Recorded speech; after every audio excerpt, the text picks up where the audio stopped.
But then I realized that that's just not how this season's gonna go. In the middle of a messy home. And that is precisely the scenario I'm in right now. Perfection is not what we're going for in this season of life. And then some days she eats really well. Other days she doesn't touch her food, or she touches it and throws it to the dogs. I'm gonna lie down and have a nap with her today and not feel guilty about it. Am I proud of that? No. Not. Being a mother to a baby is very demanding physically, mentally, emotionally. Hi everyone, welcome back to my channel.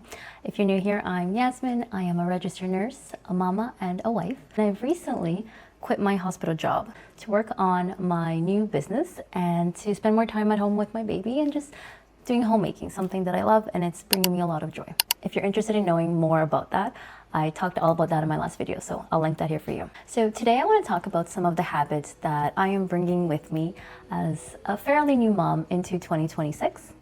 These are habits that formed naturally as I've been figuring out how to be a mom. A lot of it has just been trial and error and just figuring out what works, what's been best for me and my family. And I wanted to share these habits with you in case you're also a new mom and you may be struggling in some of these areas. And I'm happy if this helps you in any way. So here goes number one. My first habit is letting things be good enough. One thing I learned after becoming a mother is that time is not yours the way it used to be prior to having a baby, because you're really going off of your baby's schedule and how they're feeling that day, and if they're sick, if they had a good nap, their energy levels, their tantrums, it's gonna be based off of them. You can plan your days and how many things you're gonna get done that day, but if your baby is just not having it and they're deciding they're not gonna nap, then you're not gonna get those things done. That was a struggle for me in the beginning, I'm not gonna lie, that's something I really struggled with. Just making plans about my day, but then not being able to follow through, and then at the end of the day, going to go check off my little agenda and being like,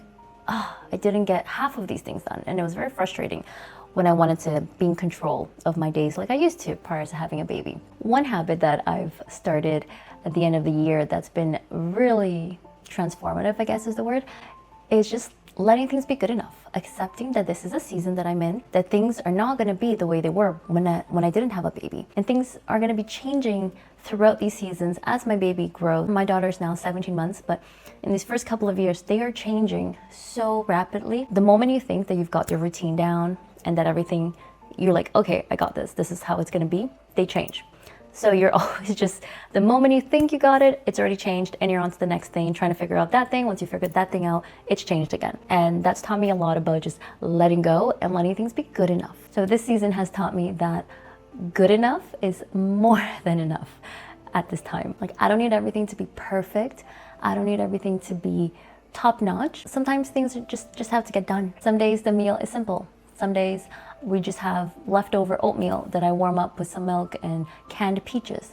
Other days I'll have time to make sourdough bread. Some days I mean to make sourdough bread, and then when I wake up I realize I never fed my sourdough starter. I never made that dough 24 hours ago, and it's just not gonna happen. And we have to eat oatmeal, which oatmeal is great.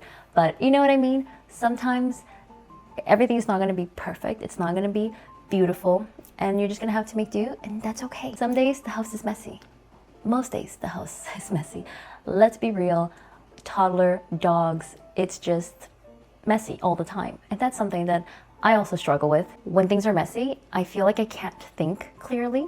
And a lot of the time for me to study or record or work, I need everything to be clean, and then I can sit and get things out of my mind and onto paper or whatever I'm recording. But then I realized that that's just not how this season's gonna go. By the time I'm done cleaning and tidying up, my daughter has woken up from her nap.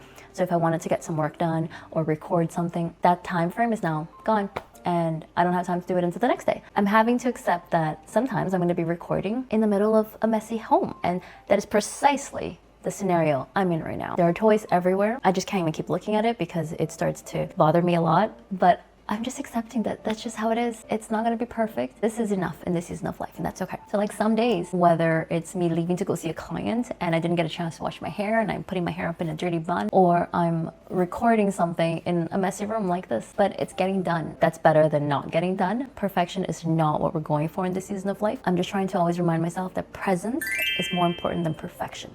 So if that means letting go of tidying the house constantly so that I can spend time with my daughter when she wakes up and we can play, then that's what I'm gonna do. I know that eventually she's gonna be able to start helping me tidy up more, and she's not gonna be making such a big mess. And that season, those things are gonna change. But right now, this is the season we're in. You just gotta embrace it and not let it bother you, not let it bother me, because we got this. It's gonna be okay. It's just a season. Habit number 2, planning life in rhythms, not in routines. So you probably have heard that babies do really well when they have these structured routines, structured naps. They've gone through sleep training, they eat at specific times, their activities are specific times, everything is very structured, very routine, and they do very well, except when for some reason they have to be taken out of that routine, they don't usually do well. And then there are people who have no routines and life seems kind of chaotic.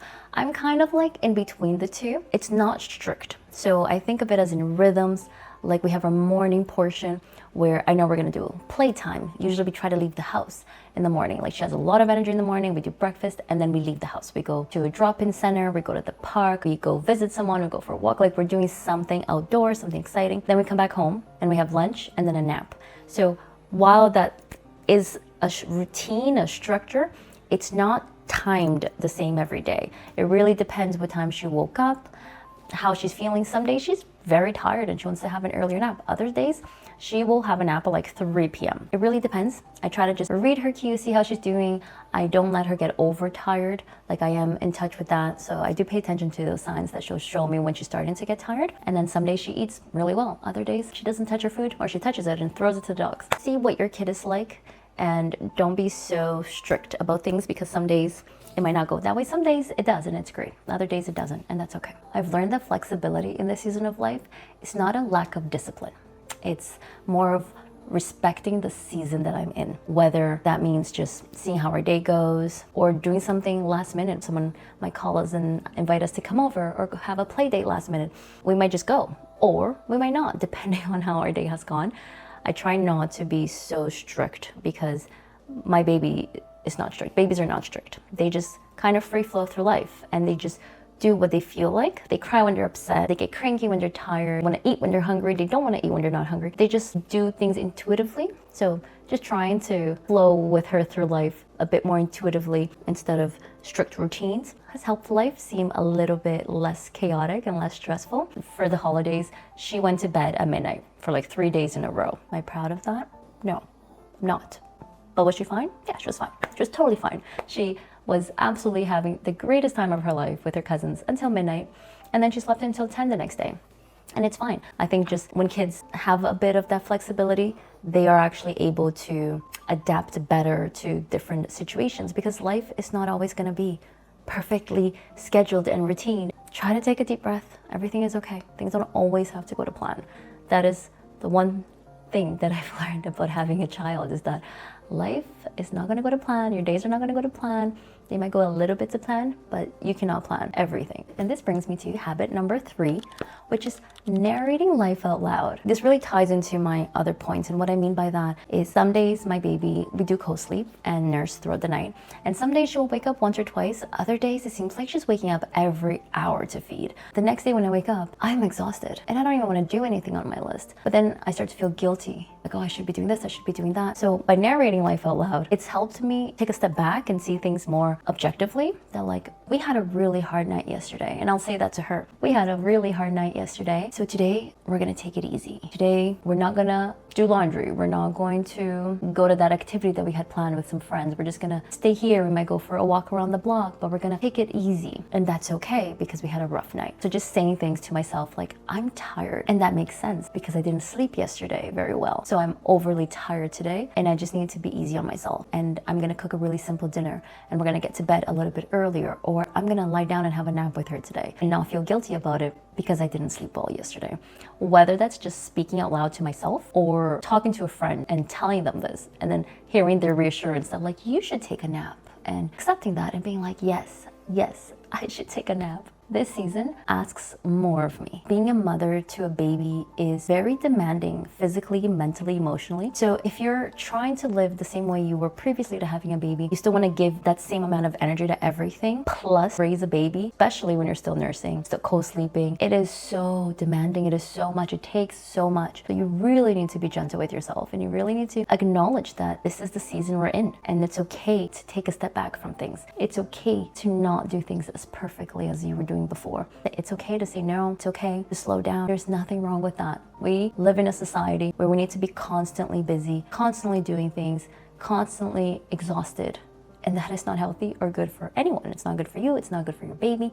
So just try to remember that in this season, we need to do what we can, and we'll do it as best as we can, but let's not kill ourselves trying to overdo it or do things beyond what we're capable of. So if you are having a hard day, just leave the house. Even if you just go for a little walk around the block, leave the house, get the baby in the stroller, get your dogs if you have dogs, go for a nice walk, breathe, relax, listen to some music, listen to a podcast, or don't listen to anything, because it's also really good to just have time. Just let your thoughts be and actually be able to listen to yourself and to what you're going through, what you're feeling. Sometimes that's one of the big issues, that we're always connected, and it's important to make sure some point during your day you are not talking to your baby, talking to your partner, talking to your friend, listening to music, listening to a podcast. You have quiet time. Or else what I find, when you don't have time to think about things during your day, when you go to sleep, you're not going to be able to sleep well, because your mind is finally going to have time to connect with you and let you know those things that have been bothering you, or those things you want to do but you didn't get a chance to even think about. But if you have time during your day to actually slow down and think those thoughts without being interrupted by so many things, then when you lie down to go to sleep, it's all out there already. It's already in your agenda. It's already on your notepad, and you actually get to just sleep, relax your mind. And that brings me into habit number 4, which is making decisions based on capacity and not potential. All of the points kind of intertwine with each other. So one of the biggest shifts for me has been making decisions based on capacity and not potential, because I'm someone that has always liked to be busy and to be doing things. I'm very creative. I always like to be working on something. And when I feel like all I did today was the dishes and cook dinner and feed my daughter, and I didn't do anything, I would start to get a little anxious about that. Like, I need to be doing something. So reminding myself constantly that this season, it's okay to slow down. It's okay to not be doing as much or to be as productive. So it's not about thinking, what could I actually achieve today? Or what might I manage if I push a little harder today? But what can I realistically hold right now? Just raising a baby, taking care of your home is a lot. If you were to pay for someone to come to your house, clean your house, cook, do laundry, take care of your baby all day, go grocery shopping, meal prep, all of those things, it would be so much money. So don't sell yourself short. Don't feel like you're not accomplishing a lot by just taking care of your baby and taking care of your home, because that's a lot. And it doesn't end at 3 p.m. or 4 p.m. It goes all day, from the moment you're awake till the moment you go to sleep. And then when you're lying down, you're thinking, oh yeah, tomorrow I gotta do this, this, and that, because it's a lot. It never ends. So this habit has meant saying no to things without feeling guilty. Sometimes I want to attend a gathering, a get together, but I just don't have the energy. I just don't have it in me. I'm exhausted, or I know that if I go to that, I'm gonna have to go grocery shopping after and then come home and make dinner, or like depending on the day, it just doesn't work. And sometimes I would just still do it anyways, but then not enjoy it and just be overtired. So learning to say no because you just don't have the energy for it right now, it's okay, do it. You'll be better off for it. Your baby, your family will be better off for it. Another one is choosing rest without guilt. I don't know why, but for us moms, it's always so hard to just nap with our babies. We feel guilty a lot of the time that we're napping with our babies, but our babies take so much from us physically, and it's okay. Sometimes we need to lie down with them. We need to nap. Sometimes I'll try to nap and I just can't, because my mind is thinking about all the things I want to get done. And if I don't get it done while she's napping, then I know I'm not going to get it done. So it's really hard to just nap. But even if I don't manage to fully nap, just lying with her and resting my eyes for 30 minutes, I already feel more refreshed. You can try that and see if that's something that just makes you feel a little bit more refreshed in the afternoon. And then this also means letting things wait. Like, I have some frames up there that they've been sitting on my console for 2 months now that I'm supposed to hang up. I've ordered all the sticky tabs and hooks to hang it up, but I just haven't gotten around to it. And every time I look at it, it does bother me. But it's not a huge priority. There are other things right now that's a priority. So they're just gonna sit there until I get a chance to do it. And that's okay. And lastly, habit number 5 is consuming less and creating more. I'm trying to be very intentional, especially as we start into the new year, of consuming less, being careful about my scrolling, about what I'm consuming, being intentional about what I'm watching, what I'm reading, and just really bringing things in that help me in some way, that inspire me or teach me something, and doing less mindless scrolling, mindless watching of Netflix. Not that I have time to to actually watch shows. It's a very rare thing. When I do watch it, it's usually I just have the computer open while I'm cooking and I'll have my headphones in. So I'm just trying to be very intentional about that and trying to spend more time creating. I love being creative. So I'm trying to use my extra time in actually creating things that will help other people, will inspire other people, will satisfy that creative side that I have, and make me feel like I'm actually enjoying life more instead of just wasting time. I hope these have helped you, have inspired you in some way. I'd love to hear if you have any suggestions or things that you have been incorporating into your mother life that has just made things a little bit easier for you in the season. Please comment them below so that I can see it and that other people can see it as well. Well, this is all for now. I will see you guys in the next video. Take care.